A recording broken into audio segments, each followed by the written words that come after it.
Welcome to the Ladies Fixing the World. We will not give up on fixing the world. We keep going. I have this hiccup today that I haven't decided whether we're starting a new season or continuing the old one. So I'll skip the season, whatever, episode, whatever, and just introduce my good friends, Sandra Dodd and Sue Elvis. We've been talking for a while now and we will keep going. Sandra is joining from the big America. It's late over there. Welcome, Sandra, and thank you for staying up so late. I'm in little Albuquerque, but yes, United States. So a little place in the big US. And welcome, Sue, from down under. So for you, it's afternoon and you're far away from me as well. But you're here. Thank you for taking Hi, Cecilia. Hi, Sandra. I'm just so pleased that we can find a time to chat and grateful that Sandra doesn't mind staying up very late. I've got the easy time at the moment, 3 p.m. in the early evening, later mid-afternoon. It'll be early evening when we finished. Yeah, and I got up early, but that's easy because I'm in Scandinavia and sunrise is before 5 o'clock in the morning. So I wake up anyway with the birds and it's beautiful here. I had a lot of coffee, so I'm ready for this conversation. Today we are going to talk about the context that we live in, the surroundings, everyone and everything else around the unschooling family, how we communicate and how we participate and how, well, spoiler alert, how most everything can be resources for a learning family unschool style. I think, but I always think I know what we're talking about and then it goes. So let's see. Sandra has something to introduce to start. To send us off. So I wanted to talk about resources because some people have asked questions about how do I find people? How do I find things to do? How do I find information? And so I wanted to read something that Deb Lewis wrote. Deb Lewis lives in a really small town, tiny, 3,000 people. So maybe medium size for Montana, where she lives in Montana. She had one child and did lots of things with him. So there were people in bigger places with more resources who didn't figure out how to do it, but Deb did. And I wanted to read some things she wrote in a longer list on my site called Deb Lewis's List of Things to Do in the Winter. And there were lots of little things that a mom and a child could do without anybody else involved. But near the end of the list, it got bigger. Call around. This is Deb Lewis's words. Call around to the museums in your area and find out what programs they offer. Get on their mailing lists and go to their events. Call the universities and do the same. Find an astronomy club and go to star parties. I have found many interesting things to do around our little town just by talking with people and asking questions. I ask everyone questions about what they like to do, etc. I've met so many people with interesting hobbies who have been happy to share what they know with my son and show him their collections. The man who runs the local greenhouse lets us transplant seedlings. He grows worms, too, and lets Dylan dig around in the worm beds. The guy who works at the newspaper speaks Chinese and draws cartoons. He's given Dylan a lot of pointers about where to get good paper and storyboards, etc. The old guy at the antique shop was a college professor and is a huge Montana history buff. Whenever Dylan has questions, we go browse his antiques. The lady at the flower shop keeps birds and lets Dylan hold them when we visit. The mayor builds stock cars. He sometimes drives them to work. When we see one parked on Main Street, we stop in and say hello. The old guy across the street collects Chalmers tractors, and the man at the sandwich shop collects John Deere, another brand of farm equipment. They love to show kids their toys. Cool things are everywhere, summer and winter. David and Dylan went to the tennis court on Sunday and tried to play with snowballs. There's no snow now, so whatever we do this weekend will be wet and chilly, but we'll find something. That was Deb Lewis. She has a lot of good ideas. Is it about being playful? I think so, loose and curious and willing to discover something you didn't plan, because you can't plan those things. You don't go around town going, let's find someone who keeps birds who will let you hold a bird. It's just something that happens spontaneously because it was there and you came upon it. Mm. One thing I really admire about my husband is his ability to talk to anyone, and his willingness, and the way he always picks up a conversation. And what he is good at is to see what people are passionate about or what their hobbies are, and being really interested in whatever it is. If someone's doing something, making crafts out of palm leaves, or fishing, or I don't know, fixing up old cars or whatever it is, he'll walk over and he'll start asking questions and be interested. And it sounds like that's a little bit the same strategy. You can't plan for your child to get to hold a bird, but you can be interested in other people's passions, and in that way make a connection, and get to know people, and maybe understand why something like collecting stamps that you never understood, why would that ever be interesting for anyone? Maybe you understand why it's interesting if you stop and take the time to ask questions. And I want to say too, I know that some people are more introverted. If both parent and child are introverts, it might be harder for them to do that. If they're both extroverts, it might be really easy for them to go out. My husband and I took 3 grandkids to the zoo the other day, and the youngest is 5, and she might be 6. And she went out, but twice we saw her, just once at a table in the cafe, and once at the place where the elephants are. There are benches. And she went and sat on some other family's bench and was telling them her name, and I could see her pointing us out and saying our names. And they're just chit-chatty, and she did that at a table at the restaurant too, which was funny because I had passed by and there was a grandmother being a little cranky. One of the kids is going, "I want to sit in that chair." And she goes, "You sit here." And she goes, "I want to sit in the other chair. Don't say no to your grandmother." And I thought, oh, what a cranky person. So these kids aren't unschooled or anything, but I was just impressed that little Tommy, she's so brave. And she was outgoing, and she wasn't being obnoxious. It wasn't awkward. They weren't looking and saying, well, "Don't you have other people?" She managed to introduce herself and get into the situation in a calm way. They were rolling pennies down a vortex, one of the fundraiser things. And so there was a little boy waiting to get in line, to put one down. And I said, she didn't see him. And I said, "Tommy, this little boy wants a turn." And she said, "Okay." She scooted over. He put his coin down. And then she gave him one of hers. And he looked at her he was surprised. But she's outgoing. She's not an introvert. She's able to get out there. So in a case where the child is more willing or able to do that, the parent might be an introvert but could follow along, could hang back until they get the flow and can jump in. But it might be the other way around. You might have a shy child, and a parent might have to do the initial contact. So that's just something that families can figure out on their own. And if both are too introverted, they can find other things to do. But it's something to seriously consider, is just getting out there and finding some situations that are already happening. I think it's Well, we're all introverts, but I have discovered that most people, if you approach them and ask a question about, say, some parrots that they've got on a stick at the cafe, which we do have. There's a man that regularly goes to a local cafe and brings his parrots with him. And you ask a question, and most people are really delighted to be asked about whatever they're doing, their interest.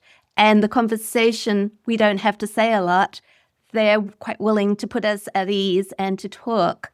But the other thing that helped with approaching people, and this isn't for little kids, but all my kids worked in hospitality when they were mid-teens in cafes, and that was so fantastic for talking to people and taking an interest in people. And yeah, they picked up a lot of skills doing cafe work, social skills, as well as other skills, cooking and money skills and all that. But I did notice that some people say, think about working in cafes, just a job. But it's not. It's a wonderful, rich opportunity to learn how to talk to people and to meet some interesting people. And my kids have had lots of wonderful conversations while they've been serving coffee.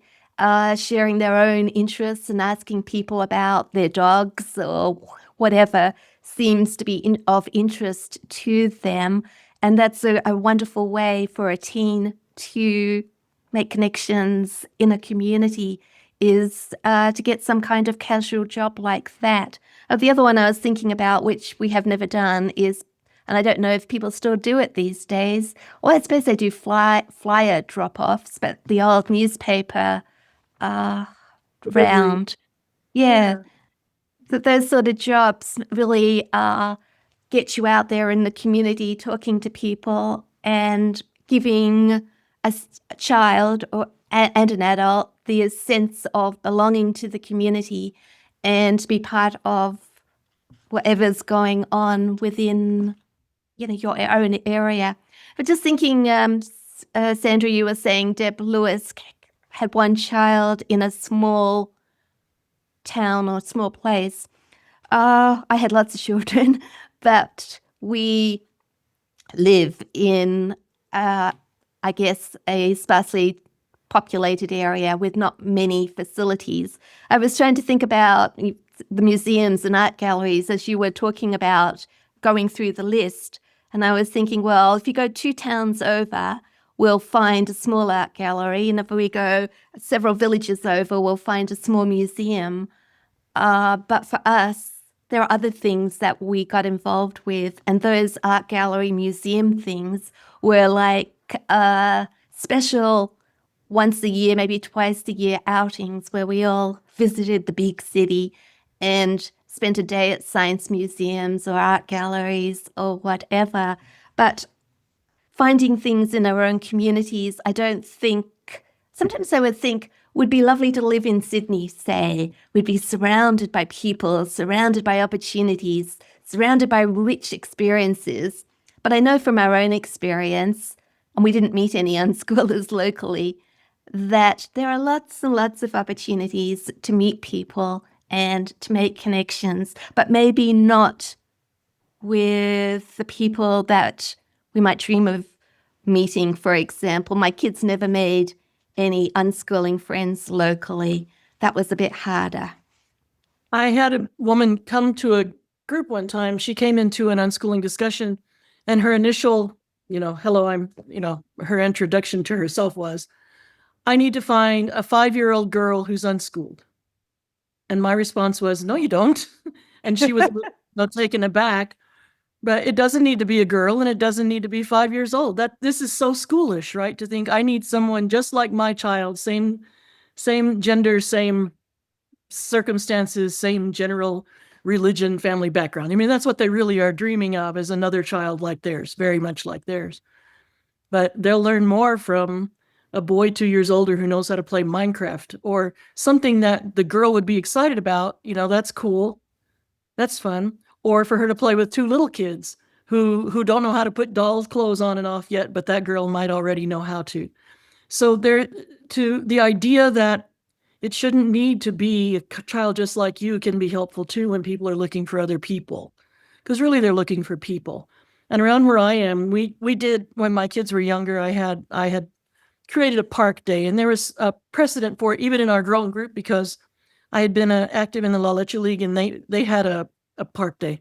So it kind of turned into that. As those kids got old enough to go to school or not, the ones who hadn't gone to school, I just turned it into an unschooling group, maintained it, found parks, and we would go to a different park every week. I would send out a little, on paper in those days, in the 90s, send out a little pamphlet of like, here are the next 4 or 6 things that we're going to do. Here are the maps to the parks. And so it was an explorer of the town, and the kids got to play with some of the same kids repeatedly. Some people would just come a couple of times to ask about unschooling and then go on away. But it was useful, but my kids got tired of it after a while, because we were the host family and they had an obligation. And although they were pretty good at it, they were friendly, they were kind, they were welcoming of new kids, it was a lot of work. And after a while, they just would rather do other things with their time. They didn't need it anymore so much. But some of the people that they met there, and I know that they know from unschooling, they still know. So it's like having old friends from school in that way, somebody that you've known since you were 8 or 10. So that was nice. And then there were some years when I was just going to conferences or doing a lot of writing from the house, writing for magazines. And they had friends from unschooling or from little jobs they had done or from a medieval studies group we were in, from sports they were doing a little bit. And then I started doing some little local conferences in the winter. It'd be between Christmas and New Year's when the hotels are cheap.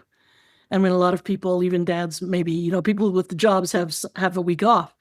And so I found a motel that was super cheap, $50 for a room, or $60 if you wanted a microwave.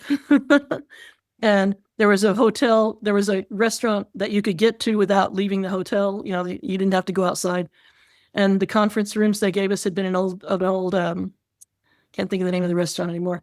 So one big room was for speakers, and then there were just accordion doors. So you could open all the way or leave closed. And we made a room for little kids. So we brought a little rocking horse and a bunch of Lego and little trains, whatever, stuff like that for little kids, and just put them in there. But a mom or dad could sit where they could hear the speakers and see the little kids. And then there was another room. So it was like 3 spaces about the same size, where we put a whole lot of that's where we put all folding tables against the wall, a lot of electricity, and the older kids could play games, card games, table games, put their computers in there. And they would be in and out. Sometimes they'd be in helping the little kids, or they'd be listening to the speakers, or they'd be playing games. It was really, really nice. And I did several of those, and it was nice. And then we lost the building. The kids were all grown, but that was a way for us to let other families see some unschooled kids, see them in action with their parents and see that they weren't weirdos. So we were inviting people, whole families, to come, but it wasn't like a big hotel conference where there were several things happening at once. The speakers were all like in a series in the same room. The room for the speakers was just that room. So people would be in there with their art supplies set up or knitting or whatever. The people in the audience would make themselves a little station. We had tables and chairs for them too. And they would just, when Deb Lewis went and spoke, and she's very shy. And that's the only time that she ever went out and spoke, I think.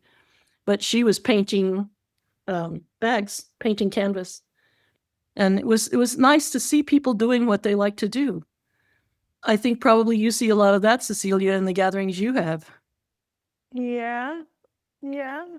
People doing what they like to do. I feel like the gatherings that there's been a lot of the World School pop-up gatherings that Rachel Carlson is doing that we've been attending. And now we have a gathering here in Denmark. It's a more private one of a lot of our friends getting together for the long summer nights and early mornings and no sleep craziness. It is interesting when you get people together with a low level of structure, how a lot of things happen. I think we have now something, I don't know, I'm too tired to count, towards 10 teenagers living in the same location right now. Maybe more, I don't know. And they don't have hours enough in the day for all the things they want to do. And all we needed to do to create an amazing, I think from an American perspective, it almost looks like a summer camp, but I've never seen one because I'm not American. But a situation where a lot of these kids are they all unschooled? Yeah, they are all unschooled. They get together, they are between 12 and 19, with some younger siblings, down to 10. And lots of things just happen. It just happens. And we're back to Shakespeare. They're reading Shakespeare. They're doing the balcony scene from Romeo and Juliet. They're doing Twelfth Night and Hamlet at the same time. And some of the sonnets. And does it come from me? I don't know. It comes from Shakespeare, right? They do beach runs in the morning. They do cold dipping. They do cooking. They're starting businesses. They're doing arts. They have dance classes. One of the mothers is a ballroom dance teacher. She's doing dance classes twice a week. They can't stop dancing. They dance in the water, in the cold water in the morning. There's just so much going on, and we're at this organic farm, so sometimes the farm owner is asking, can you all give me a hand with whatever, moving some stone or removing poisonous plants or something, and they all go out in the fields, and many hands make light work. But the thing is, I didn't organize it. I just gathered people, and then it pops up. And of course, we need some, there's a lot of organization going on now. I need to make sure everyone knows what's happening and bring their swimwear at the right time. And when 15 people go to the beach at the same time, it has to be at the same time. We can't wait for 15 minutes in the cars for one person when we're there. So of course but it comes from inside the group and also between the adults. So there's a lot of things going on. Where was I going with that? That hobbies and passions, I don't like the word hobbies, to be honest. It seems so unserious. Passions is a better word, or interests. I think hobbies is serious enough in English around where I am. Okay. But It can be like if you make quilts, but you're not making quilts to sell, but you've made 100 of them and you've been doing it since you were a kid. That's a hobby, but that's like also a full-time. Okay. I will start liking the word again then. Dabbling is minor. If you're dabbling in something, you're just kind of trying it for an hour, or a week, or a month, and then you're not going to commit to that maybe. So I think a good point to point at for those who are in a more beginning phase, and maybe also I've been there, in a more frustrated, how do I handle this situation? How do I unschool? How do I cope with the fact everyone else is living a more mainstream life and I can't find any other unschoolers? Maybe I'm not personally introverted. I'm more introverted than my extremely extroverted husband, but I don't know. I'm not introverted. That's a lie. I'm very highly social. I think creating something, like you said, you created park days, you created conferences, maybe that seems like a lot.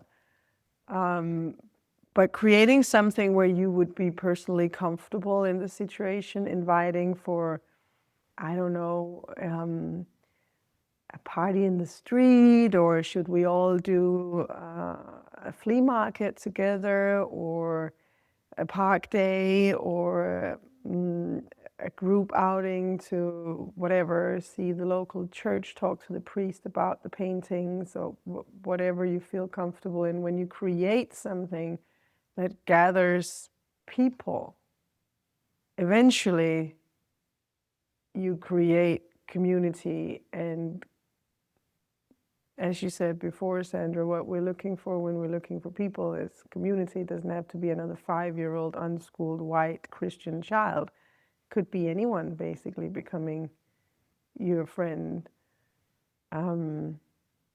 So if there is nothing, we have to create it. And if we feel that that's overwhelming, then maybe just create something small. Like put up a little poster. We're going to pick up garbage in the local forest next Sunday at 4 and see if anyone shows up, and don't give up if it's only one person, because next time might have created momentum. Sometimes people come around and say, I need help finding resources, and the picture in their head is books and math teachers. That's another moment when you need to say, no, you don't. That's not what you need to look for.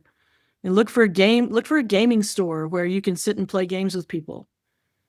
If you go to the library, don't limit yourself to the books. See what else they have. See what the range of resources at the library is, and look at the library and not at a bookshelf. Because libraries they have for many years been branching out, but now they really have to. I also think when people ask me, how do you find resources, or what resources do you use? It's a schooly mindset of me coming up with this thing that I am using to create learning inside the brains and maybe bodies of my children.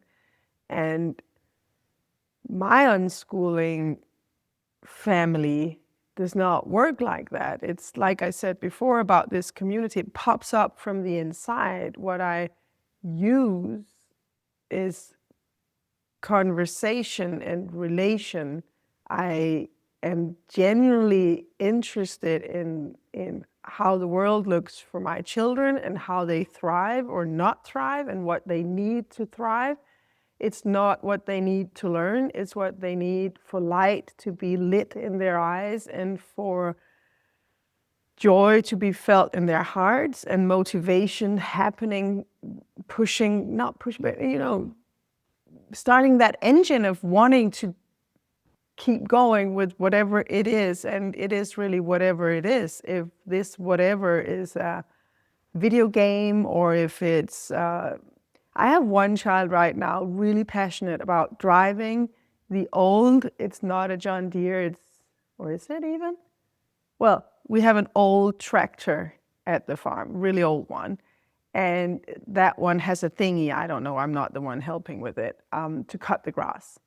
And one of my kids just love doing that at the moment. So there's a forest they planted, and we cut the grass on a running path in there, and he just loves doing that.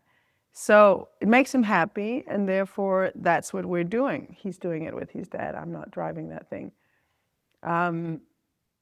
So am I looking for resources and using resources to educate my children? It's a mindset I'm not using very often. I'm more looking for, what do they need to be happy? What do they need to smile? What do they need to thrive? So the starting point is the conversation and the relation, talking. That I think use a lot. there should probably be some days that aren't out trying to find other people, just quiet days, but they shouldn't all be frantically running around looking for mental arousal, and they shouldn't all be just hanging out, being quiet, getting slower. So mixing it up helps, and it's natural in any life that sometimes you're just going to want to be by yourself in a quiet place for a while. And if the unschooling parent can remember, be aware that part of the job, part of the responsibility is to get your kids out and about, to see things that they can't see in the house. And one of the talks we had, I think it was episode 6 of season 1, was about conversation, about the value of conversations. And mostly we were talking about things within the family, and there's value in the shared experience and, shared history, shared humor. But there's value in conversations with other people, even if they're really brief in an elevator, or if it's a relationship where your child goes and helps a neighbor kind of regularly, checks in on them every week or two, and develops a long-term relationship with someone else. That's a really valuable thing too. It doesn't have to be something that the whole family is there for. As I think the resources, the term and the idea of resources will be different for new unschoolers than for really experienced unschoolers. And like Sue said, she had to go to another town to go to a museum. But if a family lives near a museum where they can go on the free days, or they can get an annual membership or something, and they can go more regularly, they might be able to volunteer there. Or they can find out what special events are happening and go on those days. So it can be, a place like a museum can be a rich entry to a lot of other people, special guests, topics, equipment that you could help maintain or set up, whatever. There's just there's a depth to any club or organization or church or community center, or if they're in Boy Scouts or 4-H, I don't know what kind of clubs you have, Girl Guides, whatever sorts of things there are for kids. I think parents shouldn't look for other unschoolers so much as they look for other people, other humans. And if your child is interested in gaming, don't worry if the other gamers are unschooled or not. Doesn't matter. Look at the games. If they're interested in hiking, you could join a hiking group. If the child's old enough, maybe they could go without the parents. And hiking or collecting rocks or gardening, if you're in a rose growing club, they'll trade roses. They'll give you rose bushes in exchange for cuttings from yours. Things are happening that real adults do with each other already, and they would probably accept some teens or 12-year-olds in on that if they're interested. So I think considering the interest is way more important than considering whether those people are the same age or unschooled. I think of resources as possibilities, so that if I heard, still happens sometimes now, even with adult children, if I hear about something that I think might interest my child, then I won't hesitate to mention it. And when my kids were growing up, for example, all of my girls like to run. so that when I heard there was a fun run coming to the next town, I suggested that maybe they'd like to enter. And sometimes the suggestions come to nothing, but that particular one took 3 years before my youngest daughter suddenly thought, yeah, I'd like to do that. But I don't think she would have heard about it without me. She didn't go looking. And so I do keep a list of things that I think might interest any members of the family, even as adults now. It's not a homeschooling child thing. It's just I've heard something, discovered something interesting, and I'm wondering if anybody could benefit from hearing about it. For example, my youngest daughter and I, we've started going up to Sydney for a weekend twice a year. And we usually go see a musical or have a harbour cruise, go to a museum. It's different every time. We came back from one 2 weeks ago. We went up to Sydney to see the Vivid Light Festival and had a harbour cruise. But while we were there, I was doing some Googling and discovered that there's an exhibition at the moment somewhere in Sydney about the Titanic. And I just happened to casually mention it and eyes lit up. But my kids are all adults. It's up to them whether they want to actually go now. But in their past, if somebody's eyes had lit up, I might have said, hey, should we organise a day in Sydney and go see that exhibition? And we did that a few times. So enriching our kids' worlds maybe with some possibilities, some invitations, and many times we based those on the interests of my children, though I wasn't against looking for things that they weren't particularly interested in, but they might be interested in, because sometimes we have our interests, but then we hear about something else and we think, hey, yeah, I might give that a go. So that's how I think of resources in our real lives, as opposed to something that sounds a bit schooly. As I said, I'm still doing it with my adult children. They're all grown up, so we're not homeschooling, but I don't know, maybe it's just that we like to share things that could possibly be beneficial, interesting, things that make our eyes light up, and you can't help but share it with somebody else, even down to things like movies and music and other things. But we're talking about things that will help us get out into the community maybe and meet other people. I think that just thinking about on the cruise that we went on 2 weeks ago, we ended up chatting with this British couple who had 2 small children. Didn't seem like we had a lot in common. And as you were saying, Sandra, we don't have to talk to people who are like us. And we exchanged comments about children and other things, and came home and told those stories to other people in the family who hadn't been on the cruise. And it generated a lot of discussion about talking with people who are different from us, have different families in different situations, but we came together at a particular moment for an hour in our lives and chatted together, not all that whole hour, but on and off, and we listened to their conversation, did a bit of eavesdropping. I mean, I'm sure they listened to ours as well, but you make those connections unexpectedly, and it all enriches our lives, doesn't it?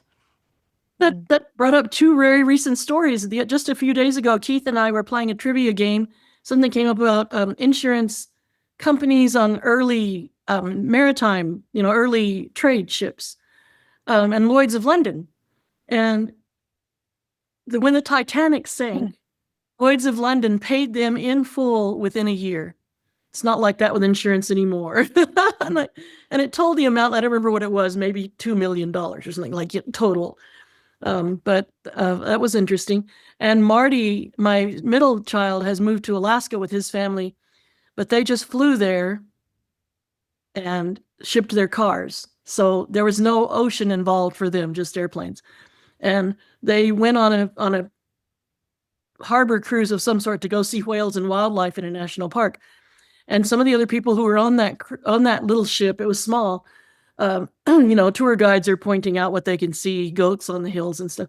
But there were some people on that cruise that shouldn't be called a cruise, whatever it's called, the little jaunt.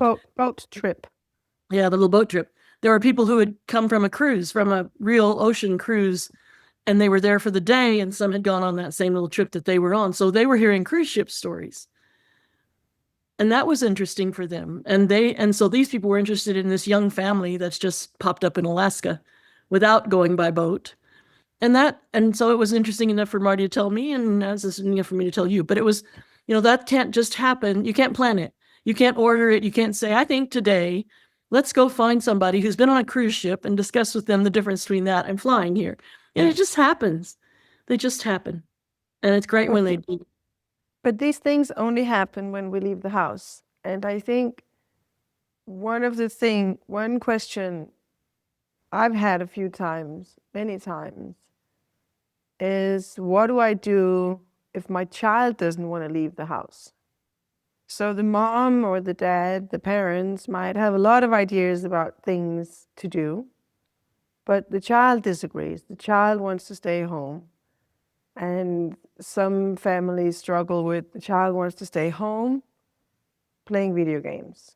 And that's all he or she wants to do. And the parents are really frustrated.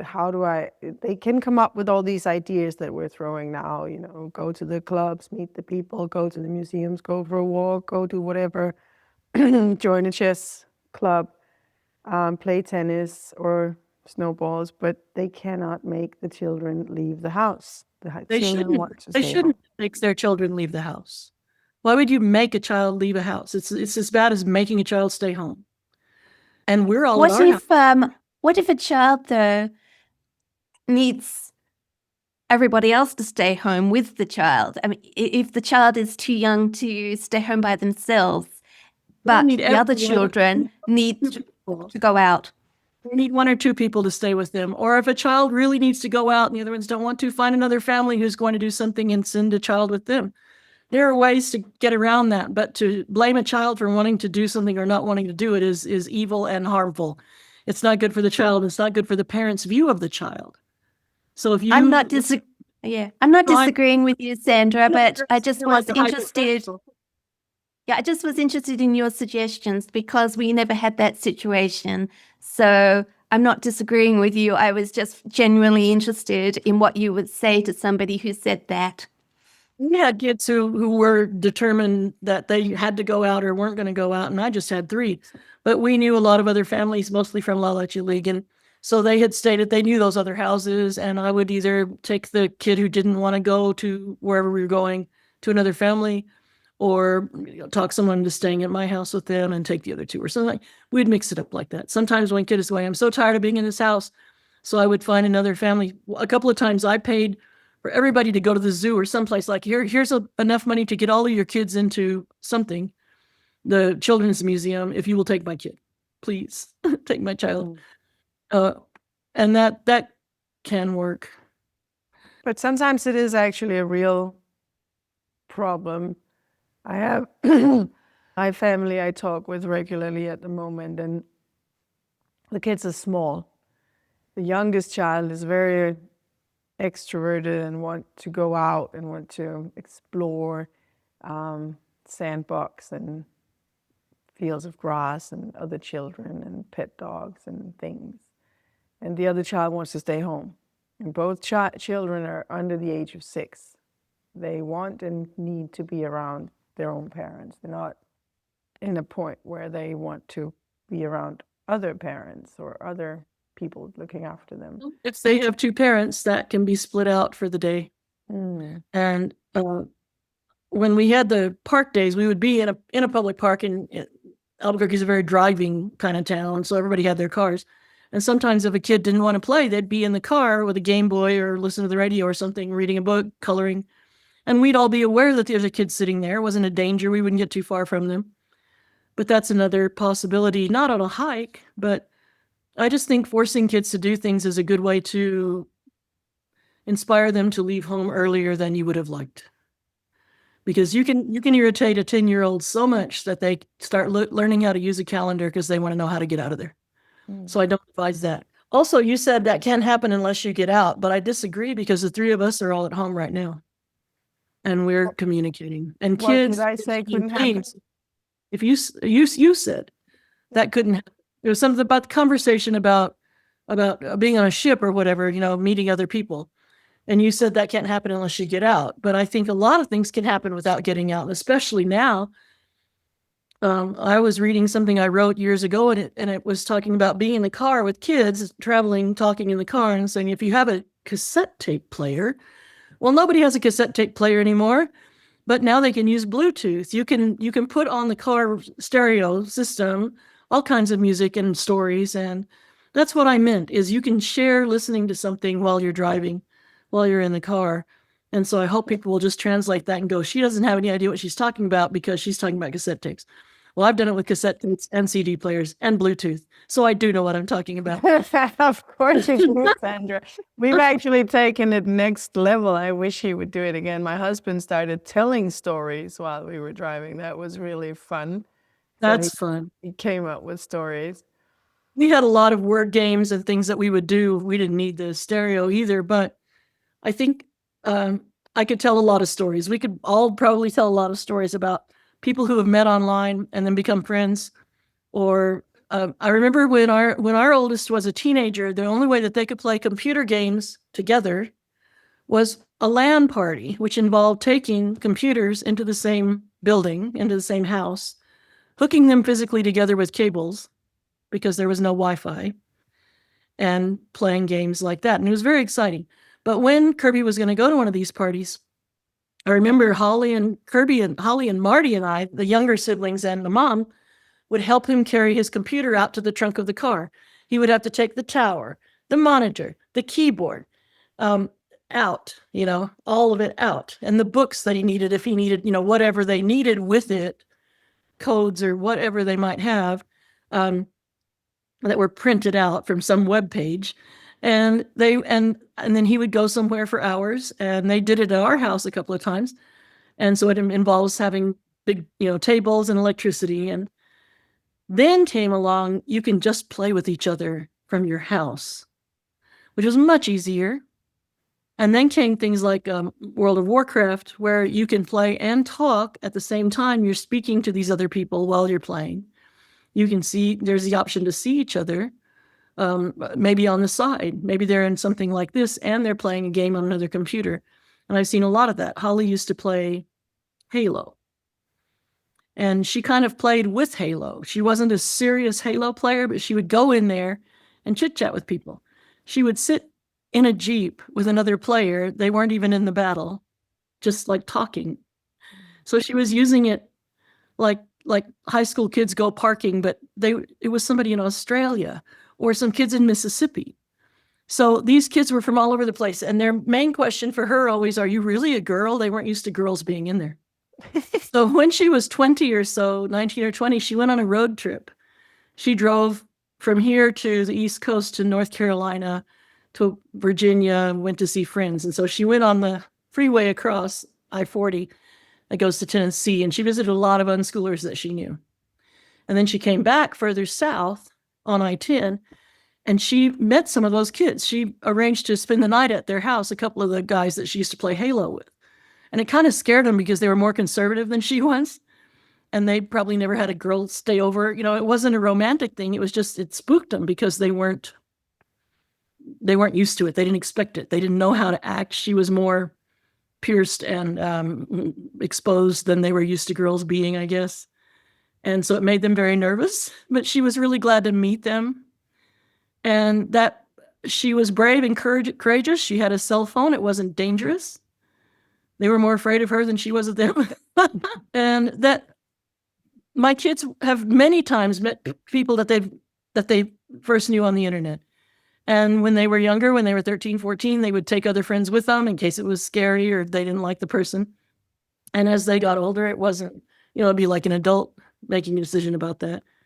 You hang out with somebody, have a lunch or spend the night, and it's not a big deal, but it's really kind of nice. And it's not unheard of on Earth because in the 19th century and probably much earlier, there would be people who would court and get married on other people's recommendation, like friends set them up and they exchange letters and they become romantically involved without ever having actually met each other. And so this is another version of letter writing, only you can hear voices and see people. I think there's a case to be made for almost a general rule of when we, the parents, are frustrated with some setup of the children's lives and we don't see the point of it. If we wait a while, as in Sandra's slogan, then later on, we suddenly realize why this thing they did or did not do makes a lot of sense in the context of their lives. It comes in and suddenly we understand, oh, that's what they learned, or that's why this was helpful, or this is what was the takeaway from that. But sometimes it just takes a very long time and we can't see it. When it happens, we can see something where we're like, what is this? Is this enough? Is this harmful? Is this dangerous? Is this getting in the way? But then a few years later, we realize, oh, now I see. And this kind of patience and trust, I think, is a lot of the work that we, the parents, have to do. That said, I do agree with you, Sandra. If the child doesn't want to leave the house, why would we force the child to leave the house? On the other hand, I just want to say that sometimes when we have multiple children or some other contextual situation where it really feels like now I have to make you leave the house. No, you don't. You we can should- persuade them, you can sell it, make it sound fun, find something that they True, want to but do. inside me, I know I have to make this child come. And No, you're saying have to too much. You're saying if you can't find an alternative, then make it exciting, make it fun. If that kid loves ice cream or popcorn, say, and we're going to go for ice cream. Throw in a sweet, throw in a deal, make an arrangement so that it is fun. Because if a mom goes, okay, fine, but you have to go because I have other kids and I can't, you make yourself very unattractive and, make the situation very unattractive, the child won't want to go. So it should be a skill that the parents are gaining as they move more into unschooling to make those trips and those situations attractive and we call it valuable. the family braid in our family, that we take everybody's needs and everybody's passions and what makes everybody happy, and we weave it into one thing, like braiding, a complicated thing. It's not just three. And we have the conversations in our family that we know this or that person needs something, or I know that you're the one who has to give a lot today. You wanted something else, you have to give, but this is how I'm going to make this work as well as it can for you. And there are other days where your siblings have to give because of your passions or your personality. This is how I have to do it, or we have to do. I see this, and I'm always open for their critique. If they say, you think you have to do it this way, but how about this or that option? And it takes a lot of conversation time to be an unschooling family. We have to talk about these things all the time. But I do think we all have to, I say have to way too much, in order to make the ship sail with everybody on board. If we want to stay a community and we want to stay one group and we want to do it as a family together, we don't split up a lot of our family. We will have to give. I will give. I will let go of things I would rather do in order for the ship to sail. And If the my kids have analogy to is do the the same. ship, though, think of a cruise ship instead of a pirate ship or Mine is a pirate ship. No, don't have the pirate ship or the warship.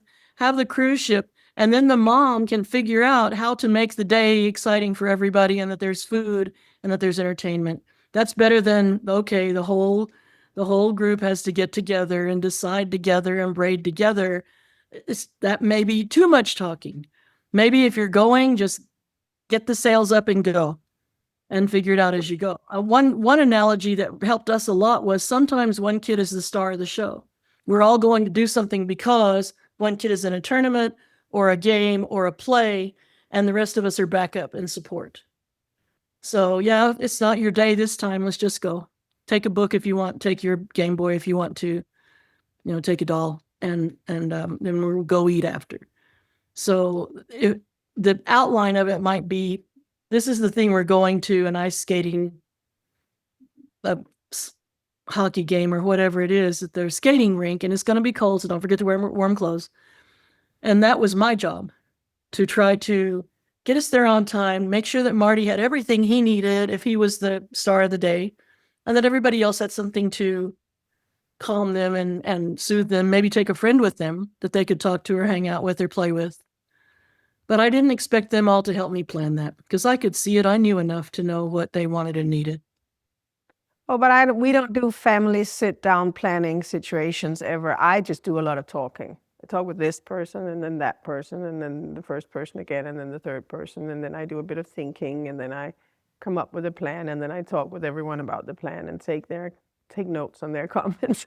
So no, we don't do planning gatherings. We talk about doing that now that the kids are older, that maybe we should sit down and have some joint conversation, all of us, to just plan out. But this is more like planning out the year, the traveling year, where we're going, and yeah, but that's different. No, I don't, I think that's too much. It's too boring for the children. They shouldn't have to sit down and do stuff like that. Can I give 2 examples of how we handled a couple of things? For a time, we had going anywhere for us means going into town. So it wasn't something that's round the corner. And for a long time, my kids had music lessons, piano lessons, singing lessons, things like that, choir practices. And I used to drop my older kids off at their lessons, and that was an opportunity for me to do something special with the younger ones, either 1-on-1, 2-on-1. And we used to do things like go to the playground, have ice cream, and they knew that that was their special time with me, away from the older ones, that we had this just what we did, and everybody enjoyed it. And the other thing that came up, I was thinking about, was a comment you just made, Sandra, about some days somebody is the star. And I was thinking about music exam days, when we used to always go into town together while my older kids had their piano lessons, say, and the rest of us it always happened in winter when it was cold and the wind was blowing and nobody really wanted to go out. But we would go out and cheer the older girls on. And then when the exams were over, and for a long time exam results were given out as soon as the exam had been done, though that changed, we'd all go and have afternoon tea at a cafe, something special, and we would all celebrate. And I think it's that joy of being happy for somebody else and sharing in that joy. There's a lot of, I didn't have to persuade my younger ones that they wanted to come with us for those exams and those celebrations afterwards. It was just that we were happy for each other. We wanted to be joyful together. It was something we experienced as a family. And I think that the kids learnt to be very giving, I don't know, it wasn't all about them. And I think sometimes I get that question with unschooling. Well, if all my kids follow their own interests and they'll all become self-centered and only care about themselves, and if we cater to each individual child, we're going to be bringing up a family of individuals who don't really care about anyone but themselves. But I didn't find that happened at all. That the younger ones were happy to go out with the older ones and support them or give up their time. We all wanted to be happy for everybody else. I'm not saying that you don't have that day when you get up and someone's grumpy and tired and then we have to do a bit of persuading. But on the whole, I'm sure that you both as well have found that unschooled children are not self-focused. They don't. Can you expand on that a bit for me? And do you find that sometimes they are willing to give, they are willing to be second and not the star, they are willing to do things for other people, and they do share in the pleasure of doing that, because it is a pleasure to give your time for other people, join in with their other people's happiness, other people's interests, standing on the sidelines as people are racing and feeling excited for them, and will they win? And you don't necessarily have to have the same passion, but the relationship, that being connected to the other sibling, is enough for a child to want to put themselves second, maybe. I want to tell two other stories. I might get back to that, but I wanted to finish Tommy sitting at that table at the cafe at the zoo, because I already was afraid of that other grandmother. She was cranky. I didn't think she was very nice. And the next time I look around, Tommy's over there sitting with him, and I thought, poor Tommy. And then I thought, oh, no, Tommy's going to make this better. So sometimes a child in a situation, no matter who's the star, can be a catalyst to make more peace or more humor. So adding one child to a situation, or having a kid on the side of a race cheering, can change not only the relationship between that child and the kid who's running, who's probably not paying attention anyway, but just the matrix of the moods around. It can just make things nicer. And I could hear the way they were talking to Tommy. And with Tommy, it was much friendlier than when they didn't have a witness. She didn't know I had overheard her being cranky. And the mom was there too. The middle generation was there. So she had been off to get the food, and she came back. And with that mom there and with Tommy there, everybody was laughing and smiling.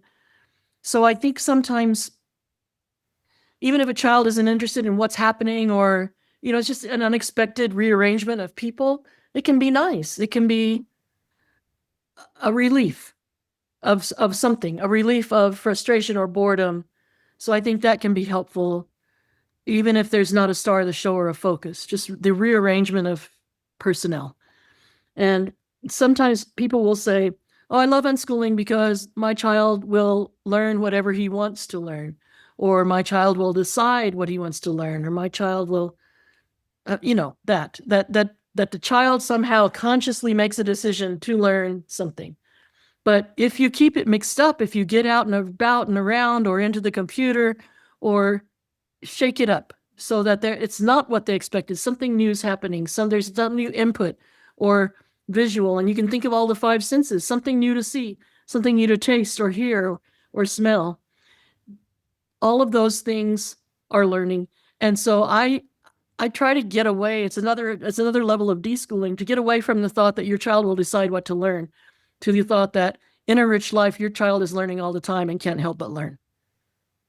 Nobody needs to decide anything. Just throw the world into a mix, and all kinds of learning just flows into everybody who involved. And when you said that all your kids had worked in restaurants, I realized for the first time that all mine have. There was no pattern to it. It wasn't the same sort of deal. Holly's been a waitress a few times. For the 3rd time now, she has a liquor server's license. She's working in a comedy club. She loves comedy and has some friends who do local comedy, but they haven't been at this club where she's gone to work. And so she's serving drinks and snacks. They don't have full meals. They just, have something to have while they're listening to the show. And so she had to reapply for her liquor server's license. So a few things have changed, and the way that you do it online, you give them $35, take a course online, takes a couple of hours. There are videos, and they build up to there's a little test, and if you pass the test, then they'll eventually send you a physical license. And so it was interesting for her to see how that's changed. But she's worked at several different kinds of cafes and restaurants, and done other kinds of jobs too. Marty for a while was a busboy in a Persian restaurant where a friend of his had gotten him in. She was a waitress, and the tables were very fancy, and it was his job to reset those tables as fast as possible. And he showed us one time what the whole deal was. There was glass over cloth, and then all these, all kinds of cloth napkin folded. It was pretty cute. And then Kirby for a while worked at a pizza place where he was a salad specialist, and he taught other people how to make salads. And it was interesting. And so one of the things that I saw them getting to do or learning or something that never goes on the resume or that people don't think of, they saw a lot of people candidly, living their lives where there were conversations they weren't in on, but they could hear, and saw how people interacted. And they also saw backstage. They saw the kitchen and the prep rooms and saw how those people got along. So there's a lot of learning there that you can't arrange. There's not a college class. Well, there may be college classes in, hotel management and stuff, but it's not something that you could arrange. And what is it? Because the job is take food to a table, take dirty dishes away, be friendly, be helpful, make sure they have water and coffee. But the learning that came from it was so much interpersonal. How families interact, how moods are. I remember when my kids were little and we would go to a cafe, I remember the surprise of the waiters when the waiters would come and ask me or Keith, "Do you want dessert?" And we would look at the kids, and they would very often say, "No, thanks, nah." But it never failed to surprise a waiter that we didn't say no or yes, that we asked the kids, "What do you think?" And so they will see families that they think are too controlling or not controlling enough or whatever, but they see it without being part of it, without being part of the conversation. And I think that's a lot of learning right there. And that was all when they were teens. I probably didn't ask. Cecilia, we're Right. talking about, Sandra and I have shared a little bit about kids with hospitality jobs. Do your kids get an opportunity to do work along the way while you're traveling? Like, do you do, for example, fruit picking if you're in the right season, or a few weeks here or there with casual work? No. They're moving rocks at the farm. You said driving a tractor. Yeah, true. We're moving too fast for it most of the time. They work at the farm when we're here. We're always at the same farm in Denmark when we're in our home country. And they work at the farm. Right now, one of them has also a paid job, some cleaning in an Airbnb. They work for our company. So they can do that while traveling. So they help out with the things Jesper and I are doing. And they are setting up their own little gigs, but online gigs, because we're traveling. They do want to, they say, especially one of them, that they would want to have a job, a cafe job, something in real life, but at the same time, they don't want to slow down long enough to actually do it. So that's the navigation of priorities. Sorry, we have not done that yet. I think it's coming, it's on the horizon. They're just very busy traveling. Now we came up with this new idea of the World School Villages we're setting up, where we're gathering a lot of families to live in the same area for a while, other nomadic families. And my kids are going to have to work for that because it's a lot of work to set it up. And Jesper and I just simply don't have the capacity to do all of the work involved. And obviously, when the event is going on, they will be the host family, so they have to do a lot of things they would not do if they were participants. I wouldn't call it work, I don't know, but they will have obligations in a new way that they have not tried before or haven't tried to that extent before. So there's a change coming with that. Mine obviously don't need to get out there, quote unquote, because we're out there most of the time. Our context changes all the time, and they are very good at adapting and good at making new friends and good at talking to strangers and picking up bits of languages so they can talk to children, small children, small children come up to them, "Can I pet your dog?" or "Can I join whatever they're doing?" And they have to communicate. So it's a different situation as they are traveling kids. I have a question. Sandra, you were saying about kids don't necessarily need friends their own age or of their own background. But I'm sitting here thinking that I love having friends, not necessarily the same age, but with the same, who are the same deeper down. Like, I'm enjoying this conversation with you, both of you, much more than I would if I was sitting talking to other people who don't unschool. Because we're connecting something that's very fundamental to me. I'm connecting with you at the same, you understand where I'm coming from. We're sharing a passion. And I'm thinking that my children never had the opportunity to connect that way with other children who are also unschoolers. And I know that yours did, Sandra, and you have a lot of you're always surrounded, Cecilia, by other world schoolers, unschoolers. But for someone in our situation, I didn't even know any unschoolers except for people online. And we never had the opportunity for my children to form friendships with other unschoolers who really understood what our lifestyle was like. There's certain things you can't talk to other homeschoolers about because they don't understand. For example, I think when my youngest daughter was about 9, she was saying, "Oh, Mum, I really would love to get out more and meet more friends." And so I investigated what was going on in the homeschooling community, and we started going to the local homeschooling group.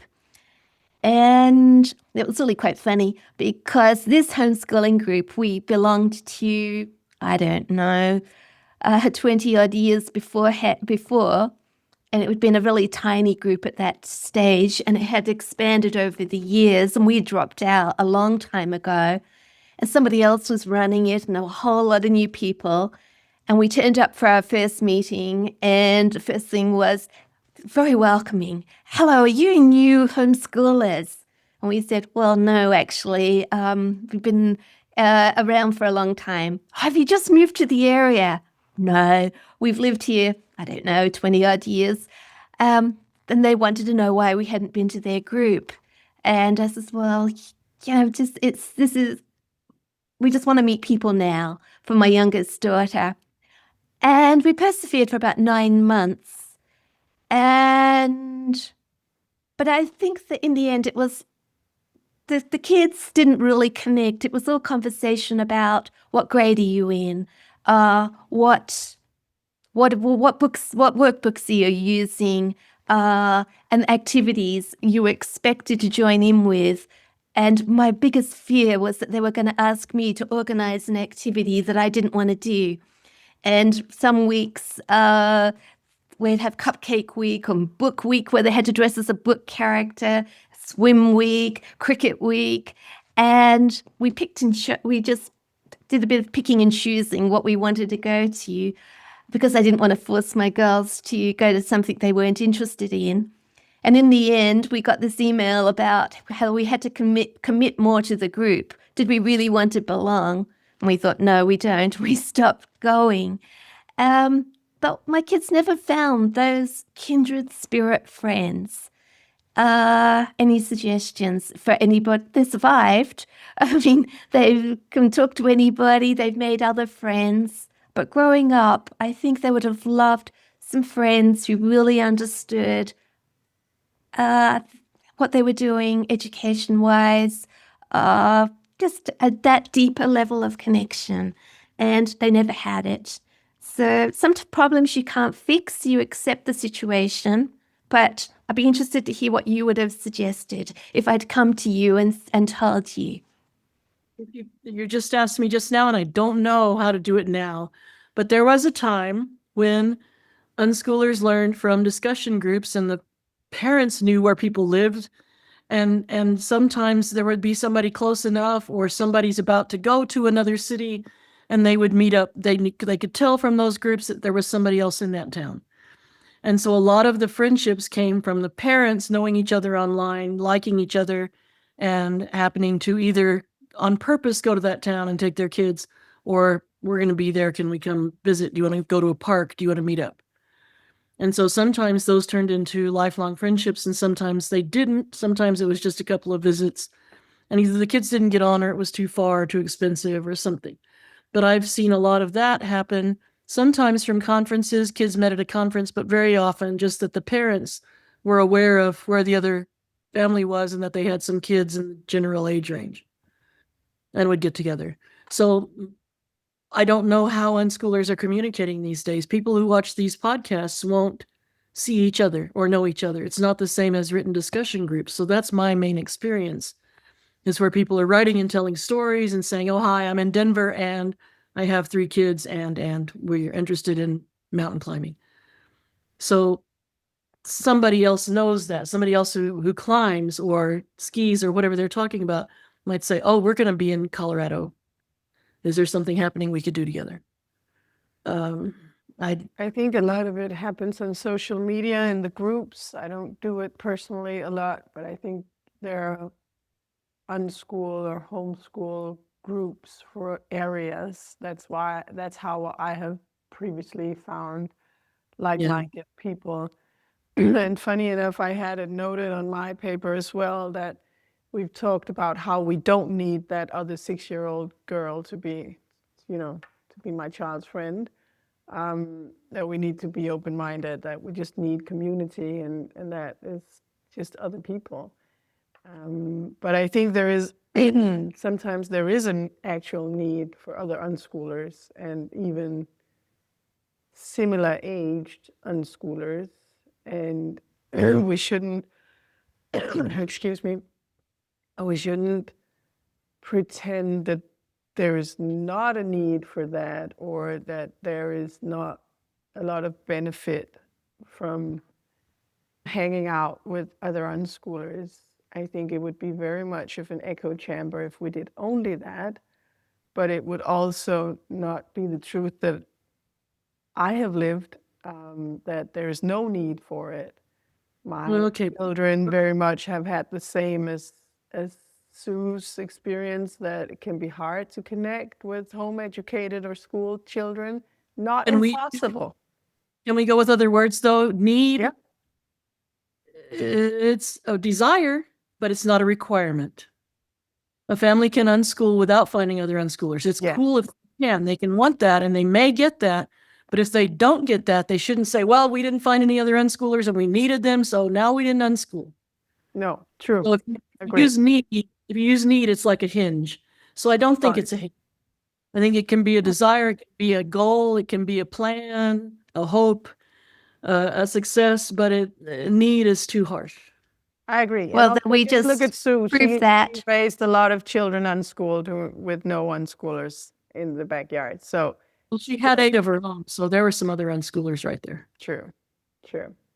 But even without that, you can unschool. I agree. I'm just saying sometimes it's worth it to travel far to find other unschoolers. Sometimes, I mean, the number of unschool meetups I've been to, or even homeschool meetups I've been to, in countries where I hardly speak the language even, in the hope that there would be some other unschoolers, or just someone that would be easier for my kids to connect with.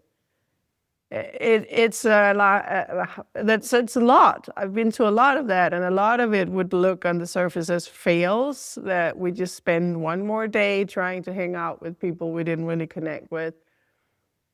And it's my answer very often when people ask, so what do you do about friends? What do you do about finding other people to hang out with? Is that, well, sometimes this is kind of the price we pay for being home educators, that we have to move a little further to see our friends. They will not be our neighbors. Maybe we have to drive for an hour, but you match that up with all the hours of not driving kids to school every morning and taking them back every evening. It still comes out to my benefit. And I do think that it's worth it to go a little further to see if we can find someone, especially if we feel that would be really nice. Then the gatherings, the conferences, the hubs, the festivals are good places to invest some time and money in participating in, so that we can meet people. For our family, it's been completely life-changing to participate in these things, and we've made a lot of great friends, and it's been inspiring and invigorating and enlightening and mind-opening on so many levels to throw ourselves into the chaos of a festival or a conference or a summit. I've seen all kinds of permutations of this. I saw some families who went to 4 or 5 conferences a year. They just went to conferences, and they spent a lot of money doing that. And if you went to a conference, you could be sure they would be there. And then I've seen some people who said, I can't afford to go to a conference, and so I guess I can't unschool like the rest of you are. So I just tried to keep it away from seeming like a conference was a requirement or a need, and just said, well, it's a way to get this information in person instead of in writing. And sometimes the kids like each other. Sometimes the kids do not like each other. And Sue, you said it's nice to be able to talk here with other people who understand. But what you couldn't put an ad in a magazine and go, I would like to have a friend who's my age, who has my hobbies, and who has kids who didn't go to school. And then just find a friend like that. It might not work. You might not like the person at all. So that's not really, I think, if you were to find a child for a friend for your child who's the same age, who's unschooled, who also likes My Little Pony or whatever it is, that doesn't mean they're going to hit it off. And one of the disadvantages of school is that kids are thrown together for 9 months or 10 months or however your school year goes, to be with these other 20 kids all the time, every day, eating with them, hanging out with them, doing sports and recess with them, and they might not like any of them. So that can happen with conferences too, whether personality or just a clash or an irritating kid. So I've seen parents try to match up kids, like, you should be friends because on the chart you match. And they're like, I'm not going to another conference if that kid's going to be there. And that's another place where you can't shove a round peg in a square hole. The parents might wish that they have that, but it's not a need, and it's certainly not worth pressing a child to be with someone who wouldn't be their own choice in a natural world. One thing that didn't work very well, I had a lot of people, quite a few requests when my kids were younger, especially my four at-home girls, was pen pals. And people would stop by or send me an email and say, my children don't know any other unschoolers. Can they be pen pals with your girls? And the number of times I came back and said to my girls, somebody I know wants to know if you want to be pen pals with their children. And my girls' faces, they just sort of dropped and thought they weren't really interested, but felt obliged to listen because it was something to do with what I was doing, that the parents were looking at me as their solution and my girls as their solution, but my children weren't interested. It never worked out. Sometimes my girls would exchange a couple of letters or emails to be polite, but the friendships never lasted. And I think it was all to do with parents organizing children that didn't really want to do it, that it was the parents' idea. The parents wanted it a lot, but the children weren't interested. So that never worked. So pen pals, I don't know if anybody else has had much success with pen pals, but they came to nothing with us. It just felt like it was a great idea for the parents, but the children weren't interested and only went through the motions a few times to please the parents. This was an American problem, but there were some more school-at-home families. In the early days of the internet, there was not a separate unschooling discussion. There weren't enough people, and there weren't enough places. So we'd be all in one group. And 2 or 3 times, once I participated, and the other 2 times I just said, this isn't going to work. postcard exchanges so that kids who were studying geography for homeschooling would get a postcard from every state. Okay, I was in New Mexico. At the time, New Mexico had just over 1 million people. There are towns in Texas you never heard of, that I never heard of, that have over 1 million people. California, so many cities in California have over 1 million people. So we're a state. There are these states, Texas, California, and New York, that have tons of people. And so all of these kids would send a postcard. So we put our names on these lists, and I would just look at the list. It's like, there are 2 names in New Mexico, or sometimes 1 name. There are 180 in California. This is not a geography problem. This is a math problem. This is going to cost me a fortune to answer every postcard I get. And so the organizers would very simple-mindedly say, but if you get a postcard, you have to respond. And I said, within what limit? They didn't get it. No one ever understood what I was saying. That I don't think I should have to send out 300 postcards to get 1 postcard from every state, right? So it was amusing, but it wasn't for kids to meet. It was for parents to check off, we studied geography. Look, here's our proof. We have 50 postcards at my expense. And people from Alaska and Montana and places where there just aren't a lot of people. I have one child who wrote a lot of letters, and it was a big part of a good couple of years of her childhood. She really enjoyed writing and receiving letters. We did a bit of pen paling, but that never caught on. It was on her. It was her idea. She was interested in this when she was little. I want to say 7, maybe. She was just interested in the system. So what's up with the envelope and the stamp and the box and the guy who walks with the bag he has, all these things. And so she was interested in what we received in our letterbox, and it was nothing interesting really. And she was like, but this comes from something real, something interesting, people communicating. Can I write letters? And she started writing letters to her grandparents and her cousins and her friends and a few kids from the homeschool community that she didn't meet up with very often, but mostly her friends that she saw in real life fairly frequently. They would exchange letters. And as we started traveling, that became more of a challenge, because where would we receive the letters to? But we managed that, and don't think any letters ever got lost, maybe 1 or 2. And it was an elaborate hobby for her for a long time. But it's a good example of how these things work perfectly well if the kid wants to do it.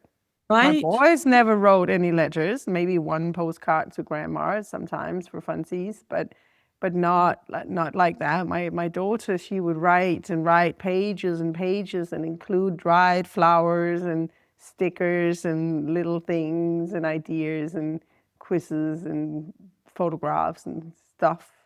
She has a letter book still going on, actually, where it's a little book and they send it between her and a second cousin, writing in the book, taking turns about their lives and where they are. And actually, this second cousin is something like 20 years older than her. So that's a good example of how it doesn't have to be equal age to be fun. So yeah, sometimes these things, quote unquote, work, but only if it's authentic, only if it's something the child really wants to do. When we, the parents, have a great idea, we often have a really genuinely great idea.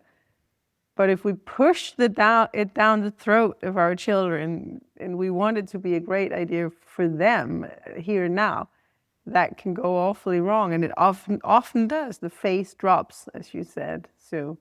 It becomes, we have to throw out ideas and also face it when those ideas fail, or not fail, but just are not rejected. Yeah, it's just not a thing. Is this a good idea? No is a very good answer. that's a good thing to teach the children and also to teach ourselves. Do you want to be pen pals with this friend? And they can say no, and they don't have to explain themselves. I got a postcard from Alaska, and it went to the other house. Keith told me, I have a postcard from Ivan, but Ivan's name is the biggest. But it says, we saw whales. Also, Alaska is great. That's all, but both of the kids signed it and their parents, and that's sweet. But postcards are so expensive now. They used to be inexpensive to buy and expensive to mail. Now it's, for this much information, it's very expensive. And so it's pretty much better to send a photo and a message. That can't be helped. Progress can't be helped. But I have many letters saved. A friend of ours named Marty, we named our son Marty after him, was living in Alaska, just coincidentally. Years back, he had lived with us, and then he moved to Alaska, and I have a lot of cards from him, letters from him with little drawings of himself. Just in ballpoint pen, he was a good artist and could draw something recognizable with ink.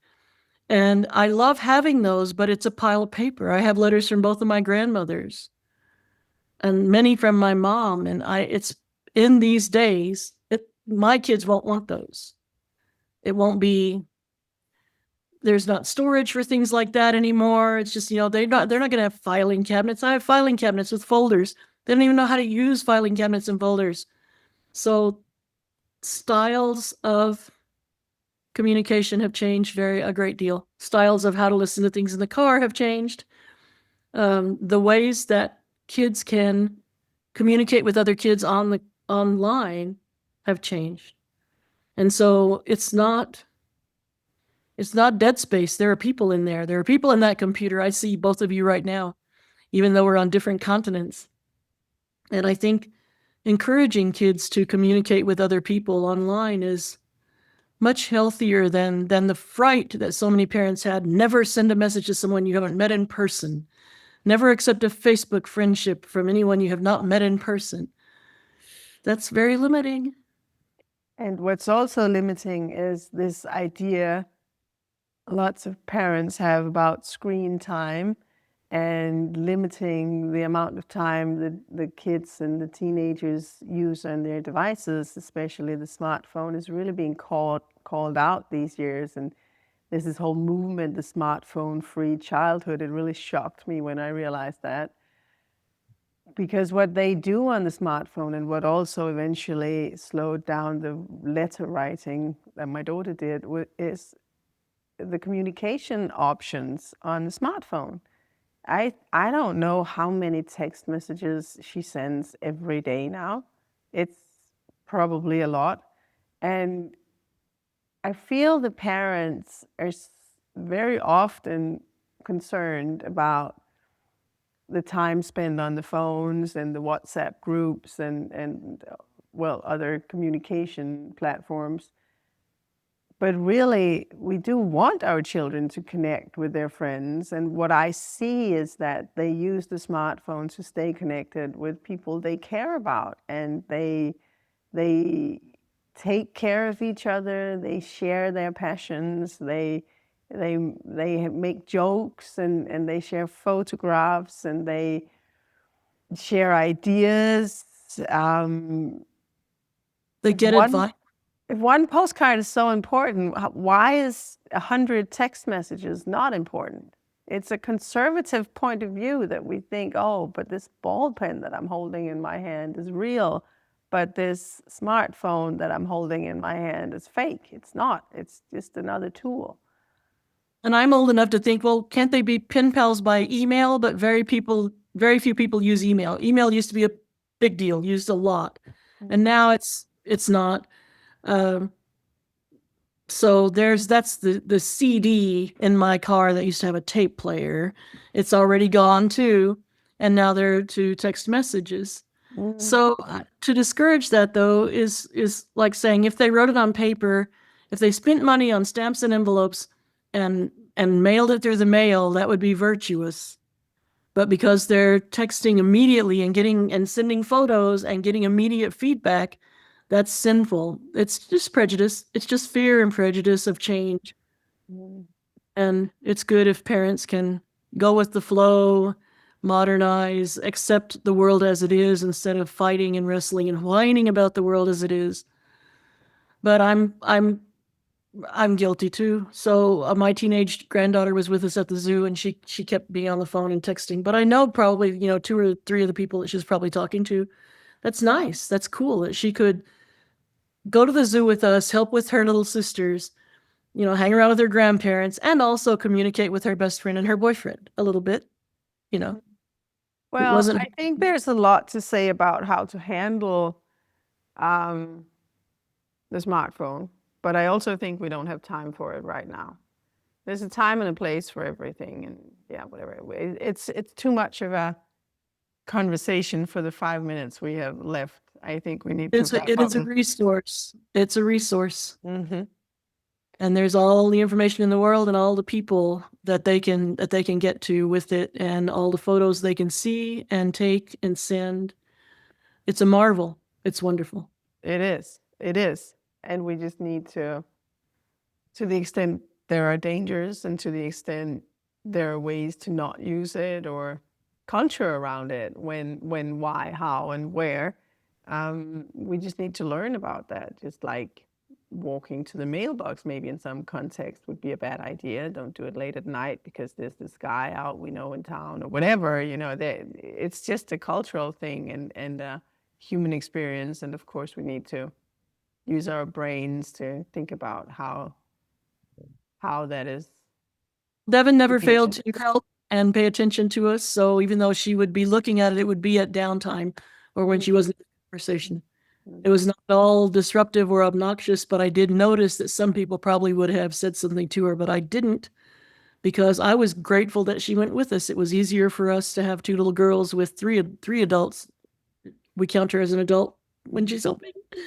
It was better. So she needs to get something out of the trip too. If I were to go, and put your phone down, I would be like that other cranky grandma at the other table. No, but I'm not by no means judging your zoo outing with your granddaughter. I'm just saying, on more general terms, maybe we were just at a church event. A child got baptized, and we turned off the phones completely, and they did not come out until we had left also the lunch coming after, because I believe that's the right way to handle situations like that. But we did leave early because there's a limit. Yeah, that's a different story. But there's a limit as to how long time they want to spend in a context like that, and I respect that. There is for me as well.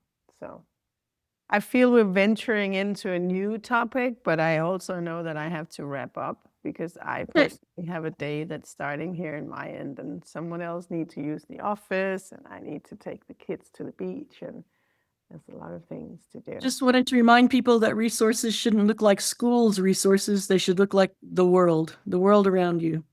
And resources really could be almost anything that can catch your attention and that you would find interesting. It doesn't have to be a plan with it. It doesn't have to be a outcome. Sometimes it's just slowing down, isn't it, where you usually go? Like stopping at the pet shop that was on Deb Lewis's list instead of walking by it, or taking time to stop at the playground on the way back from shopping instead of rushing straight home, or looking at all the fruits in the fruit and vegetable section of the supermarket instead of just grabbing a couple. Sometimes it's just living more slowly and with more curious eyes, maybe.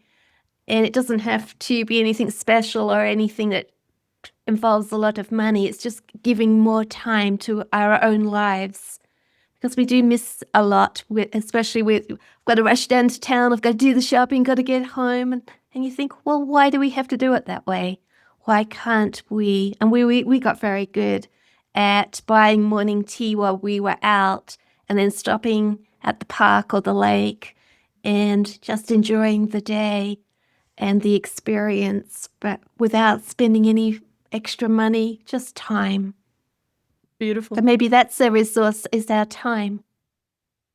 Oh, it's the only really valuable resource when you think about it. And slowing down is sometimes. And then when we slow down and have that coffee, Cecilia, and all those conversations that we enjoy, there's no time to talk and have great conversations if we're always rushing.